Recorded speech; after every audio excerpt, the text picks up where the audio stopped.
You may have heard about mining by now, but I'm sure that you haven't gotten quite to the gist of it and what it is all about.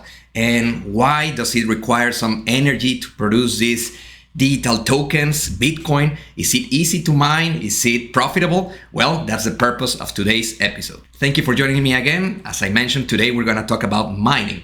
So let's start by defining what mining is in the context of Bitcoin, in the context of cryptocurrencies.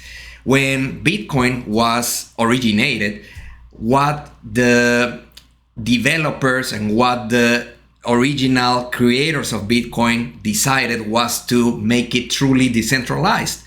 And if you think about it, if you want a decentralized monetary network, you need to have an actual network that is kept alive and that sustains all the transactions, all the operations that this network has to execute. And you want that to be so decentralized that there is very little possibility of an adversary attack to actually be able to take over the entirety of the network. That is called a 51% attack.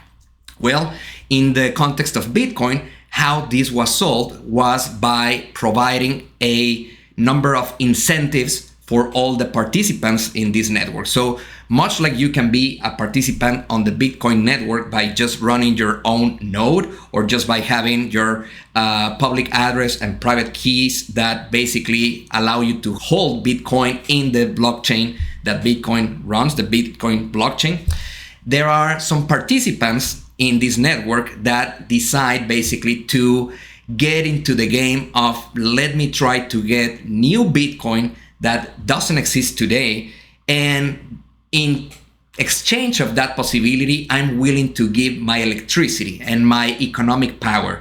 So that is a different game that is played by these entities, which are called miners. Now, you can also be a miner. In fact, I will show you a little device that I have at my desk, which is actually trying to mine Bitcoin. But let me try to explain what mining is all about.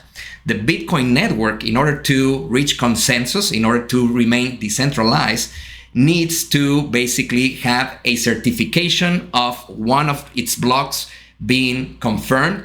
And that certification happens through a validation mechanism called proof of work.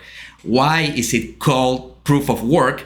Because there is no way of circumventing it other than just putting your electricity, putting your computing power towards a puzzle. And this puzzle is basically using the context of the last block in that chain, plus the candidate block that contains all the transactions that are being submitted to the Bitcoin network. And combining them, you're basically trying to get to a number that has a certain amount of zeros and basically has a certain difficulty that is provided by the network. And if you reach that magic number, basically the network rewards you with new Bitcoin. It sounds complicated, but it's not as complicated as it sounds, because if you're a miner, you only need to run the Bitcoin software. You only need to have basically these operations that are constantly checking whether you're allowed or not to be rewarded with a new block reward, which is basically the amount of Bitcoin that will be granted to you if you find this magic puzzle that runs every 10 minutes. And what you need to know is that at the beginning, this reward was 50 Bitcoins every 10 minutes. Why was that high of a reward? Well, because Bitcoin was worthless. It didn't have any kind of value. And essentially, if you were a miner, you were a geek that was running some just project. You were putting your computer or your PlayStation or whatever technology you had at your disposal towards, okay, let me try to help this network. And it was very likely that you were going to be rewarded with 50 new Bitcoins if you found that block, because back then the difficulty was very low and it was easier to mine Bitcoin. But then again, that Bitcoin was worthless back then. Now, how do you prevent from more miners basically producing or accelerating the rhythm of the network and generating more Bitcoin?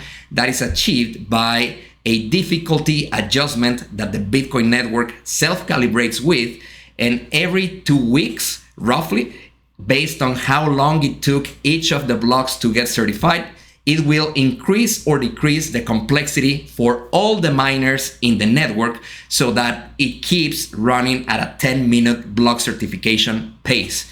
That means that basically, no matter how many computers, how many miners, how much improvements there is to the technology that is used to mine Bitcoin, there will always be a difficulty adjustment that keeps the network run at a 10-minute pace.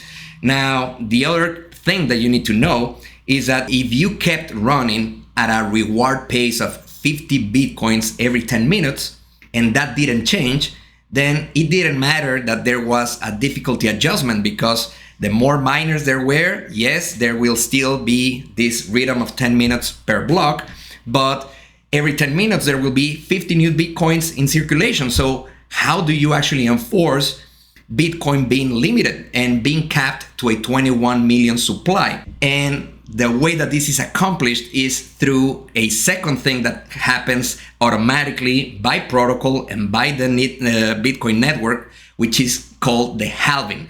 So yes, I told you that at the beginning there were 50 Bitcoins that were rewarded to every miner that was able to solve this puzzle every 10 minutes, but that changes every 4 years, and it changed from 50 to 25 to 12.5 to 6.25, and then today it's at 3.125 Bitcoins that are rewarded every 10 minutes to whichever miner is able to solve this cryptographic puzzle. Now, the other thing that you need to know is that mining has kept getting more difficult. And the reason why is because hardware that has been now created exclusively dedicated to solve this cryptographic puzzle is more efficient, which is more powerful as far as how many tries you're able to process.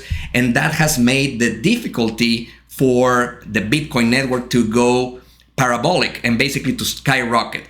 Is that bad? No, quite the opposite.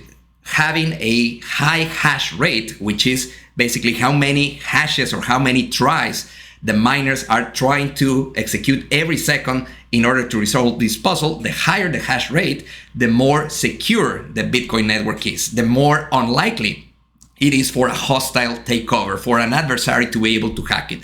So you definitely want to incentivize miners. Now, what happens over time as these block rewards keep shrinking? Because the last halving took place in 2024. The next one will happen in 2028. Whenever that happens, their block reward will once again get cut in half. Well, what it happens is that since Bitcoin remains scarcer and scarcer, the price of Bitcoin should go higher and higher, and therefore the incentive for the miners will be that Bitcoin is less, but it's worth more. And then if the network keeps expanding, the block reward is not only the new Bitcoin that gets rewarded by the network, but it's also the transaction fees that all network participants are providing in order to have that space in the block that wants to get certified over the next 10 minutes. So you need to understand that, again, the miner's business is exchanging electricity and computing power for the potential of getting new Bitcoin, but there is no guarantee to it. In fact, the little gadget that I showed you earlier, this has a 78 kilohashes per second, which is basically 78,000 tries per second of it trying to solve the cryptographic puzzle from Bitcoin. You know how many blocks it has certified? 0. You know how much time it will take for it to likely get a block certified? 7 trillion years. So no, this is a just desktop gadget, and in reality, it is very unlikely that you alone can find a Bitcoin block and that you can get rewarded with the block reward. So what has happened over time is not only these miners have gotten better equipment and have gotten cheaper electricity, but also they have been pooling with other miners so that there are mining pools. And if you are someone that wants to get into mining, you want to make sure that you get the best possible equipment that is processing as much tries as possible, but also the cheapest electricity that you can possibly get into. In fact, there has been a lot of controversy about how much electricity is taken by the Bitcoin network. The reality is that more than 50% of all the electricity that is used by miners is renewable energy. Why? Because at the end of the day, you want to go towards the cheapest source of energy possible. And essentially, these pools of miners that get together allow for some predictability about your business case and profitability. Will you get a mining block reward? Very unlikely. But if you're exchanging your capacity, your computing power, as part of a mining pool, as part of a larger group of people that are also processing all their computing power towards trying to find Bitcoin, then it's way more likely that those pools will find new blocks, and then the rewards get distributed among all the participants in that pool based on how much computing power they are contributing to the pool. So you need to understand that the energy debate, the whole pooling, the whole hashing rate, it's all part of a conversation that you need to understand a little bit better, because this is an economy that rewards the cleanest and cheapest electricity, the guys that are protecting Bitcoin the most. And again, it is a role that plays on this decentralized network, which is critical for the network to be sustained.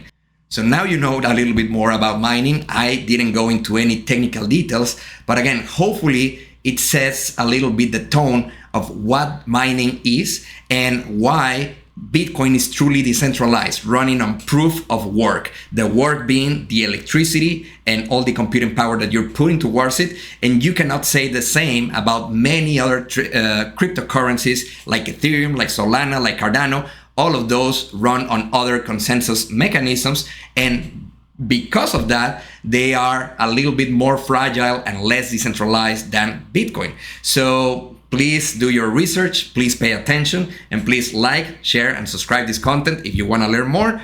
And until the next one, see ya.